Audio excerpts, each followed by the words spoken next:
really an accident where I was simply putting together a list of community support groups near our hospital. When I arrived there, the doctors and the clinicians could only name one group, Alcoholics Anonymous, which is the greatest and the oldest of the groups, and they didn't know about others. So I started looking, and I found support groups in the area that could be helpful to depression and to also parents of children with learning disabilities and many others. It came to a list of 50 groups just in the immediate area of the hospital in northern New Jersey that I started working as a community consultant. And but I also found people that, for instance, clergy would tell me about someone in their parish who is interested in starting a group, and you should check with her to see if she did start a breast cancer support group. And I would call and she would say, I always wanted to start one. I work with women with breast cancer, but often we don't have the opportunity to share with other women. And and we met with the Cancer Society at that time, and they were not very supportive. They said, no, you need a psychiatrist or a psychiatric social worker to run this group. And as we left the office,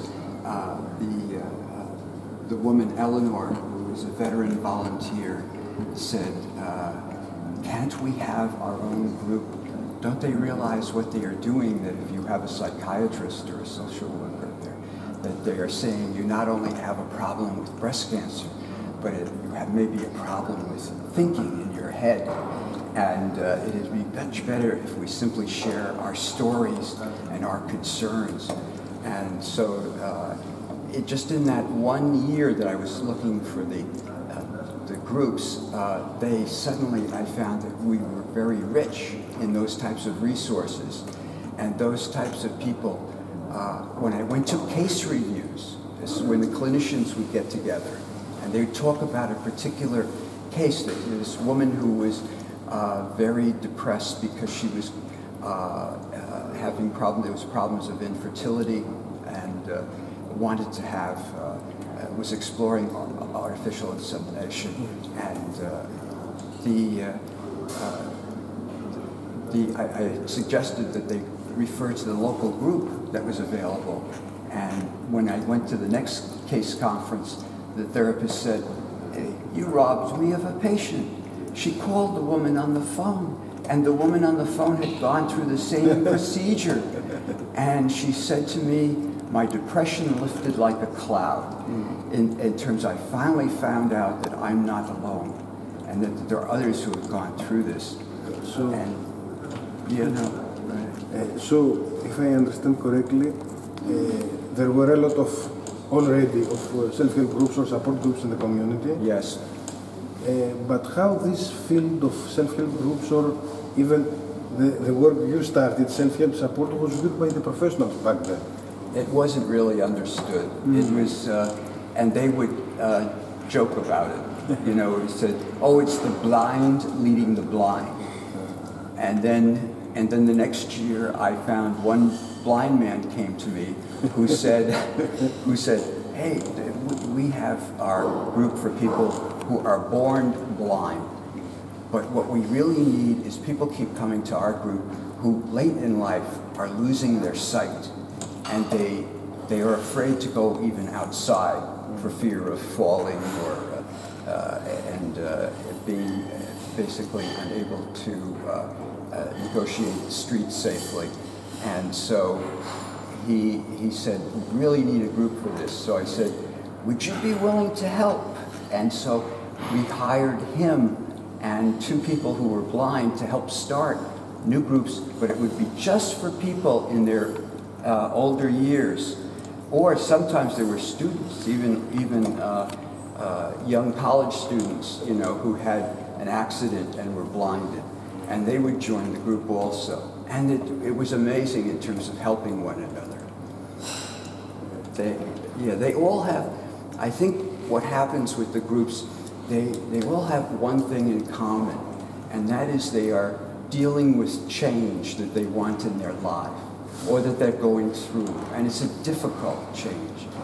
And so I'm not a clinician, but I often think back to when does everyone go through the most change? And I think it's in adolescence. And what do we do at that time when we're going through such physical and emotional change is we look to our peers as support, and teenagers just coming together. So it's a natural thing to do that we follow that in adolescence, but we need to follow it also in the rest of our lives. That it can be extremely helpful. So I basically said, this is very good when we can identify these groups, and when all I have to do is show them that there is a national organization that will help them start a group. And they follow the directions of the national organization and have started, in New Jersey, we've started over 1,200 groups in 34 years. But, and some of them have grown to become national organizations. But it shows it shows the human spirit in terms of people telling their stories, and it can be simply like, in many of the groups, they simply say what their life was like before they came to the group, and how their life has changed. And often it'll be based on the stories of other people in the group that help them, guide them, suggest to them alternatives that they never knew they could follow. And, you know, that especially when you are feeling so despairing without any hope, the group gives hope to people. So it helps in so many ways, and we now have so much research showing that social support is so essential to good mental health, to the prevention of pathologies. I mean, I'm not a clinician. I look at the strengths of people, and they can simply be very strong when they come together, and it can be so rewarding, and people learn so much because they are teaching others in subtle ways. And so if you want to learn something twice, you basically teach it to someone else, and you affirm it in your own soul. And these groups address many of the issues that produce the loneliness that we face today. So I was going to ask you afterwards about the powerful features of self-help groups, but because we already started this conversation, I heard you these last days at the conference giving emphasis on the narrative dimension of the... Yes, and there's more professionals studying that now, that you have not only the stories of individuals who change their stories. You know, these are stories of fear, courage, of basically overcoming the problems we have in life. And those are so helpful to other people who are in the same boat. Because often they cannot talk with their family as well as someone else who truly understands. And I call it ultimate empathy. Ultimate empathy. In other words, it's the same as, if you're, out of country, no one else is speaking Greek, so you suddenly find someone who speaks, your language. They know it because it's in their heart and they have experienced it. And there's almost an instant sense of connection between the people. So I'm a Vietnam vet, and so it's different when I'm in a room with other veterans. We've gone through our struggles, often coming home. And some of these groups work so well in advocating for what's needed. Because when I came back from Vietnam, there was no psychiatric for basically the only way you could get into the counseling system was to, they had to call you a schizophrenic. They had eliminated battle fatigue, and yet I knew of friends who were having terrible dreams both day and night, and it was actually a Vietnam vets group that started the doctors to think about what became post-traumatic stress disorder, because at that time we were calling it post-Vietnam syndrome, but it was even with my wife. Sometimes I'd struggle at night, and she would have to wake me up because I'd be, you know, almost fighting with her. You learn so much about what resources are available, because when you get into the group, you pool all the experiences of other people to find out what doctors or clinicians, if you need that type of help, would be helpful. And if you don't have the services you need, so many of us, we had to fight in order to get the government to recognize. There was also issues like Agent Orange poisoning. I had supervised the spraying of our area to keep the weeds down in the perimeter so it wouldn't sneak up. You know, the people, the enemy, and but I inhaled some of that, and I had one good friend die as a result of that. He was doing the same, and I have some health problems that now the Veterans Administration recognizes as having been caused by Agent Orange. So, but we had to fight for that. So some of the groups you get into advocacy. Yes, and it's a very important dimension of the groups. For some of the problems, advocacy is something that it's needed very much. Right, and often the professionals are not aware of the problems and what it causes to families. So I would like to ask you something else now, because as we have seen at the conference these days, there is a great diversity regarding the termination of the terms of self-help group, etc. Some Europeans use the term self-help group. I have seen a lot of Americans that are using the term self-help mutual help group. What is the term that you use after all these years? Okay, we use basically self-help mutual aid, and we say both because yes, it is self-help, individual, but it is also mutual help, and that's another phrase, mutual help group. It does give the concept that it is people, one another, helping each other. I think, and through this conference, we've even heard some of the participants come up with their definitions in terms, and again, I think it's culturally appropriate, that it's a collective support, that it's not just one-to-one, because sometimes when you talk to one person who's been through it, it could be a completely different experience that they had. But when you get in a group, you find out what the normal is. So the groups, the other thing is they do not psychopathologize. You know, that you are not the victim of that illness, but you basically know that other people have been there, and you begin to recognize how it can be helpful to exchange ideas and support. As I said, ultimate empathy really, I think, brings souls together. So. And how do you see the field of self-help groups and self-help support after 34 years? I say it's still very rich, and the groups, we've studied the groups in New Jersey, and most of the groups are still growing in numbers. and some of them are going into prisons and spreading the word there.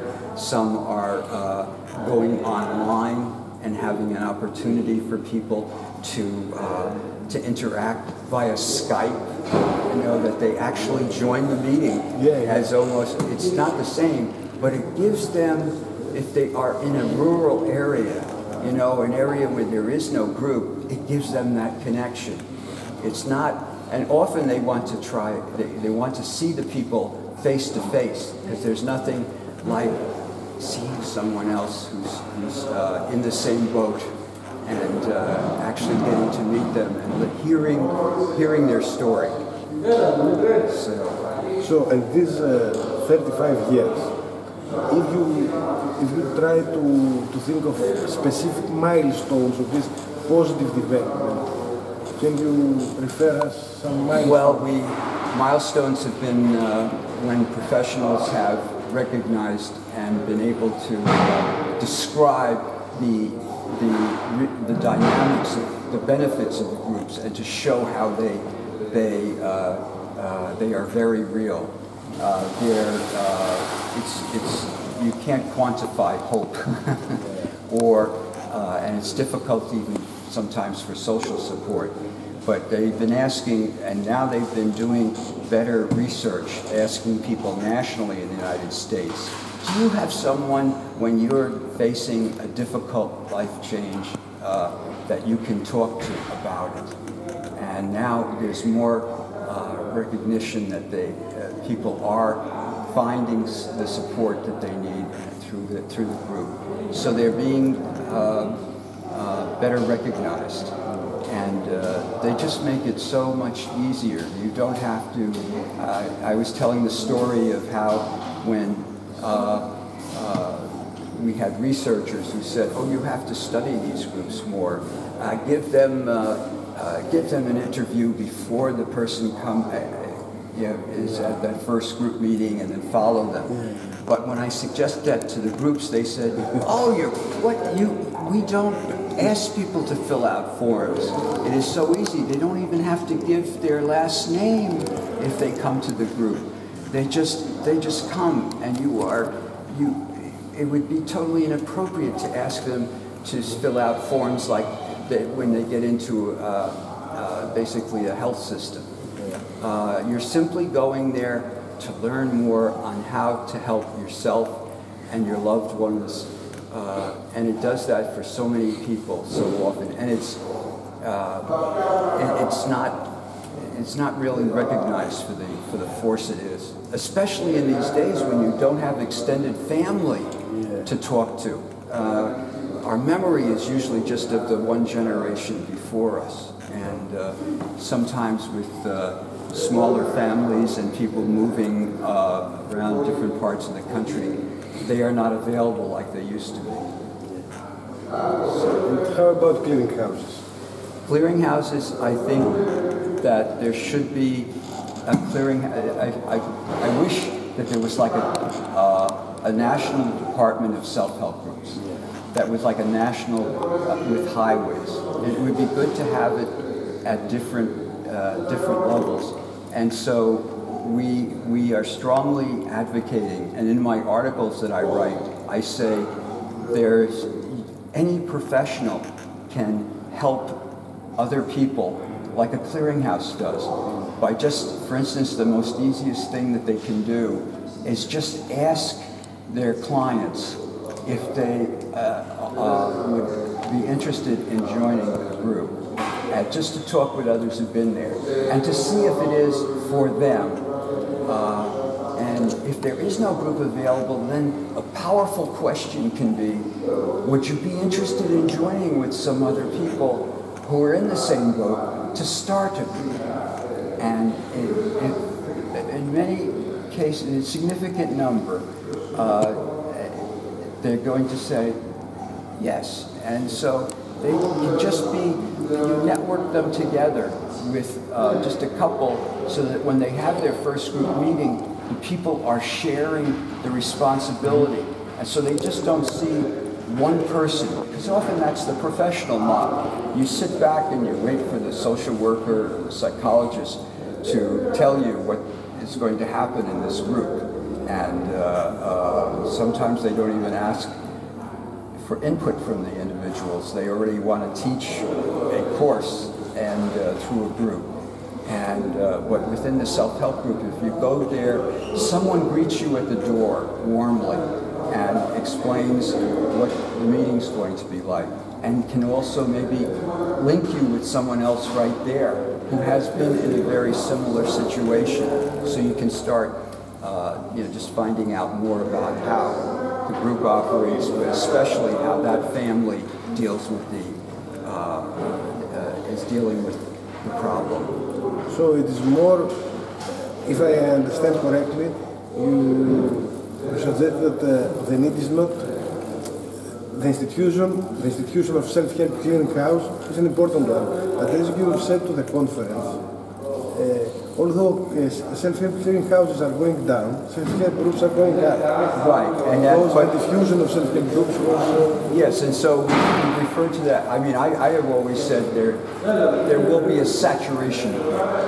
And I think there's another term that we expressed here in terms of that you reach a ceiling, the number of groups, and but there's still room for new types of groups that break off, and some of those are based on a person's ethnic background, or if, for instance, for immigrants, they're doing groups and helping with it. So we are basically, we run a business where if we are successful, we will run ourselves out of business. Yeah, and I find it very interesting and very, very hopeful. Yes. Very hopeful, because in my opinion, the aim is not for us to reproduce ourselves, right, but to help the self-help movement to grow. Yes, and I think I'm very much in favor of free trade in self-help group ideas. In terms of, what happens, we have had many come from other countries, where someone has developed a new type of group and a new program maybe to help with that, or has just been able to inspire other people in other countries to start a similar group. And I have people who come to me and say, I just got this book, it's about a group in England for people who have had car accidents and others, and it's called basically About Face. And it's for those who have had facial, sometimes they've been injured badly and they're afraid to go out. And we helped basically one woman start a group that became national in the United States based on a book that was written in England about that group. That's very good. I would like to go now to some more specific things, if you can. Sure. But before that, is there all these years, is there one or more favorite models of self-help groups? Certainly the 12-step groups. It's a favorite for you. It's a favorite for people. That's for the you? majority. For you? And I personally have, although I have, there's one group, Combat Veterans Anonymous, which is was started, and I helped when basically Dr. Matzat and I went to Dubrovnik in 1993. The UN had just taken over the area, and the people were very basically they were struggling because they had been overrun. Children had hidden in wells with a grandparent, and there were also those involved in the conflict who were not only physically disabled, but also, again, were suffering with stress. And that was that they actually started a group. Some of the ex-soldiers. So, about the specific things, I think that there are some dangers or limits in these experiences, and I would like your opinion. I believe that especially in the United States, but in our country, in Greece too, although we have not so extended self-help group network, there is a growing professionalization among members. Yes. What do you think of this? And it was basically, I've seen with so many issues that come up, and I refer to it as the parade. And the parade. So basically you will see the self-help groups start, and then there will be the professional interest. And that is not readily there, but often the professionals see the parade, for instance, when they're organizing new groups for, as my generation, we're caring more for our elderly parents, as I was and others, so there were groups formed for that because you'd be at work, but then there would be an emergency with your mother or father who was in their later years. And so we helped to start these groups, and the professionals began to see it. So they began to have conferences, but they said that they were going to, so they run to the front of the parade to lead it after it's already moving. And it was very interesting because we had, like for all the caregiver groups, we had our first conference, and it was actually it was the state that recognized the problem, and but there was and I talked about all the groups that had developed in New Jersey for adults whose parents were elderly, and and how they had. There were so many with. One was called basically the living room, because they met in one woman's living room, and they simply exchanged ideas and to help one another, and they actually began to call for advocacy in terms of needed respite services, because they were doing this. They didn't know when it was going to end, because the problems were growing deeper and they were spending more time. But then the next speaker was a professional who got up and said, "Oh, these people can't run these groups. They're too depressed." We see already the research that they are very depressed. So, I mean, whereas I see that research and I say, well, that's a good reason to have them join and share their strengths. The professional said, oh no, they need a professional to help run the group. And apart from the role of the professionals in self-help groups, I have a growing fear,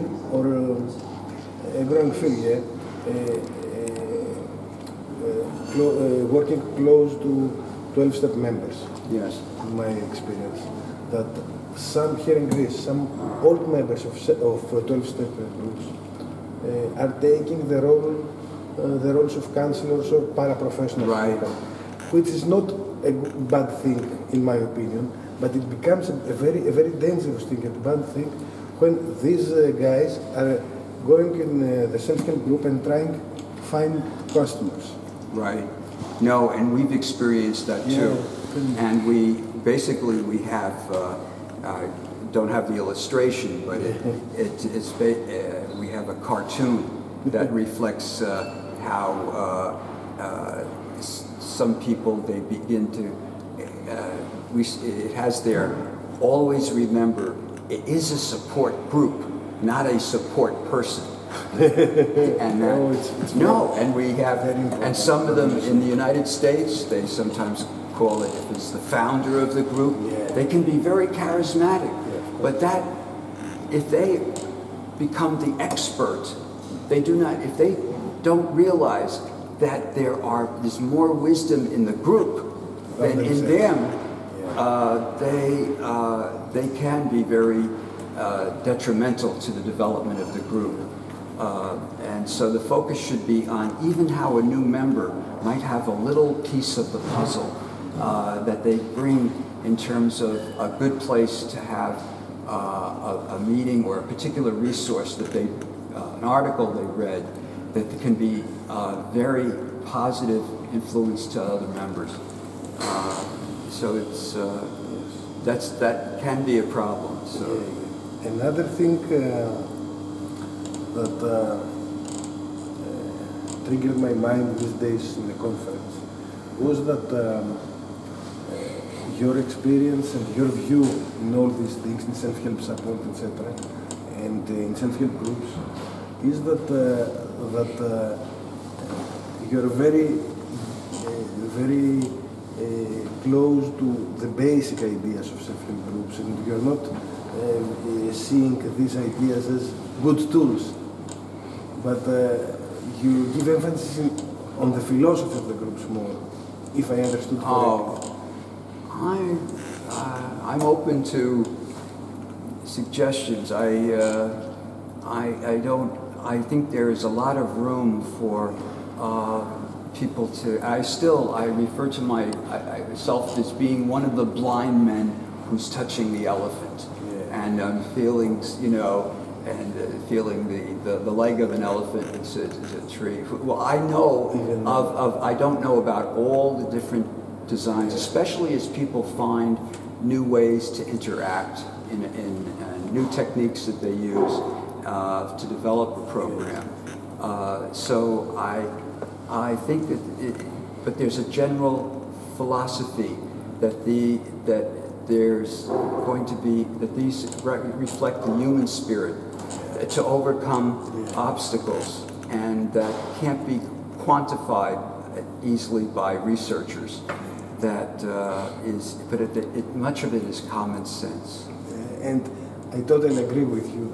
I think that we should not lose this basic view, that it's about common sense, about simple things that you should put in practice and leave the group. Yes, the group can base, yes, and that's why so many with the 12-step groups, they still there's so much autonomy to an individual group. There are, rules, but they can interpret them. So there's flexibility there. We are not buying into a dogma, of a religion. It's basically, it's the general philosophy, and it's that issue of, like I said, that's why I like the current research that's going on, where they're studying groups by the narratives that are expressed, and all the elements of hope and strength and sharing of good resources is identified and promoted. And if a young social scientist would be interested in the field of self-help support, which would you say are the main characteristics or key features that the self-help supporter should have? Should hear of? Should have. Oh, should have. I think. How can we say that he's a good self-help supporter? That's an interesting question. And what I look for is someone who has had some experience. And it doesn't have to be him. It may be that there was a family member who had an experience in the self-help group. And to try and understand that that the groups are focused on people sharing their strengths. It is, when I take a young professional to a meeting, it is different. Often after the meeting, that professional will see people in terms of labels. Like they will tell me, oh, well, that person is a passive aggressive, it's like, or this person has this illness. And but I look at it, I try to say, but didn't you see how he encouraged that, how he responded to the one woman who needed help? And so I think the professionals have to take off their dark-colored glasses that have them only see faults and focus on strengths. Someone who can also understand that many of these people in these groups are people who have actually started new types of social agencies. Sometimes a group will evolve. Many times a group will evolve into a national foundation for many of the physical and even for the mental health problems and the disorders. But it gives them that, you know, sense of self-esteem that because people are professional in terms of their collective, their experience, of course. Experiential knowledge is what we can call, or collective wisdom. They need to have a sense, an openness to see with new eyes, to recognize that there's the resources. So that's why I say, and many doctors and health professionals will go to open groups to learn more about, when I see new groups starting, if they just go to the group, or if they invite the group into their agency, just a couple of group representatives who will talk about what goes on at a meeting and take the mystery out of it, and explain how the groups were helpful to them. And we see through, you know, your meeting has enabled people to share their materials, like the materials from Norway, where it's part of the public health system, that they include self-help. That is a terrific, that is a milestone, okay? And when so that here, this becomes a self-help group for basically those studying this whole field that needs to be understood and promoted. Another thing that I would like to ask you is that 15 years ago, when I started working in the field and I've started studying a lot about all these things, I have some other interests regarding addiction field, etc. But in a fun and a peculiar way, I found your name and I found other names in the addiction field, etc. But you were somewhat interconnected. And what I'm saying is that probably you are not a scientist of mainstream science. Yes. Okay. And I think that, and I would like your opinion, I think that some critical elements in a scientist should be there in order for him or her to follow such paths as self-help support, etc. And yes, there are, again, we have, as a science, again, you want to measure and you want to basically evaluate and ultimately you want to credentialize. And this is happening like with we were talking, your conference has brought out the issue of peer support, where actually people are paid for sharing their experiential knowledge and trying to give people hope. And that brings up, it's very hard. There are special problems to measuring the outcomes in a group because you have to record it in some way that is not evasive, you know, and takes away from the group. So that has it has made it difficult. But there's more studies coming out. Like when there is one thing I want to try and get is how the examination of the narrative stories of not only the individuals in a group, but the group itself has a narrative story, and how that can be better understood and evaluated. But I think there's been so much research on the value of social support to better health and prevention of and delay in chronic illnesses for people that we have to be able to make that point that these are helpful resources, even though not all of it can be proven scientifically. Yes, and to prove something scientifically, you said at the beginning that you started in New Jersey 35 years ago, and you helped establishing more than 100,000. Basically over 1,200 groups. 1,200. 200 new groups in New Jersey. 1,000. But what is better proof? I know. Sometimes we the scientists lose the touch with the reality. Right. And sometimes, again, with some of these problems, the professionals do not recognize. I mentioned Agent Orange, but there was also post-polio syndrome. Yeah. These people with polio were again experiencing setbacks, and the doctors initially responded by, saying it's all in your head. Yeah. But they began to study the data and find out that yes, there was the experience of the people is true. There is something happening here, and so I think with many of the other chronic illnesses like Parkinson's disease, the professional has a different. Like I was at one conference where there was a clinical trial for a new Parkinson drug, and one was a blind group.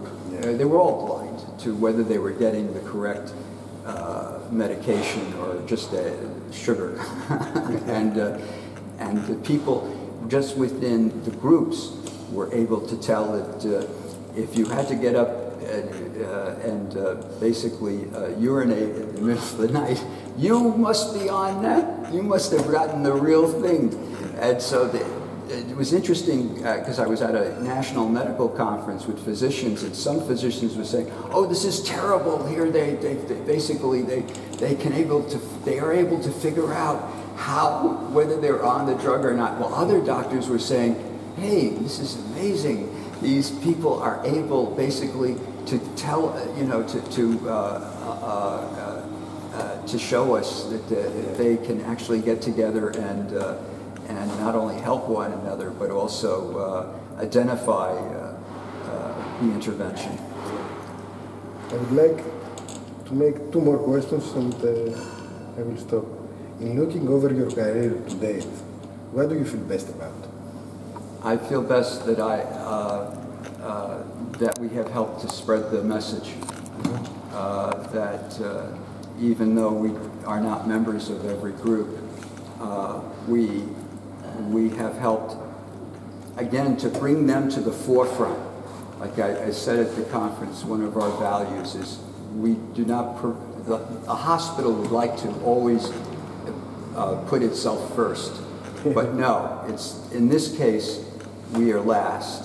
And it's the people. You always put the people in the spotlight to tell their stories, because that is the strength of it. So I feel that we've abided by our values of the respect for the groups and spreading the message, and especially in just networking the people. Because what we also do is when somebody wants to start a group, we put their name on the computer database along with the existing groups. But it will say there is no group in this county, but so-and-so is interested in starting one. Would you be interested in joining with them? And by linking them together, just like as you're linking people with existing groups, you are also linking them with other people who, when they get together, as I said, there's like two pieces of wood. They start that fire of a group and can spread it. So that I'm especially proud of. And I hope that more professionals would be asking the same question. All it is asking questions to assess their interest. This is a miracle, really. No, that someone who is a taker of service, as a service recipient, can become a service provider. At times like these, with all the economic and different illnesses that we face, it's needed more than ever. And the last one, but I think you've said some things. What are some of the most important lessons you have learned in your work to date that might be helpful to others working in this area? A lot of lessons. Okay. To understand, basically to have a good understanding of self-help Some of that comes from investing one's time. And as a professional, there's so much competition for the doctor's curricula at colleges. And we've heard here Jürgen Natzat and others talk to how they want to be very protective because there's all types of features. Pharmaceutical companies want doctors to learn one thing. We want to basically try to teach them about how they can can prevent their burnout when they want to be all things to their patients and help them the most. There's going to be those situations. And my wife has educated me to that. She says she wants, with so many of these illnesses being debilitating illnesses, the doctor feels very poorly that because they can't cure that person. But we say, hey, but you can refer them to others so they can, they can deal with that life change and that chronic illness much better. And so these people, you have to realize that they can be a tool for you.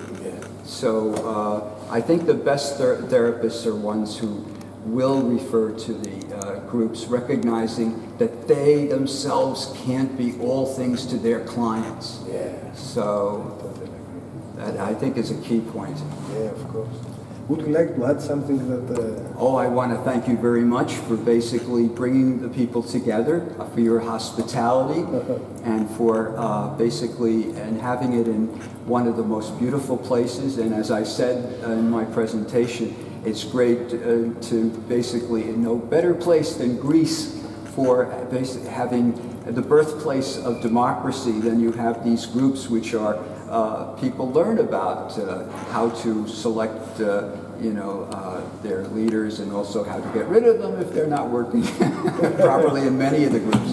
But also because of the long history of being the first centuries before other civilizations to actually have narrate epic stories, and that to become people can also get role models. And so no place but Greece do you carry that tradition on than in these self-help groups. Thank you very much for bringing us together, because we've been able to share so many different ideas as we try to learn more about this new endeavor of the human spirit.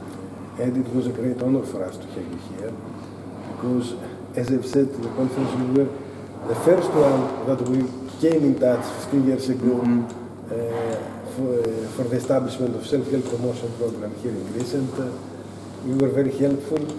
And well, I'm glad that, and I just want to. I'm still learning from people like yourself. So thank you very much.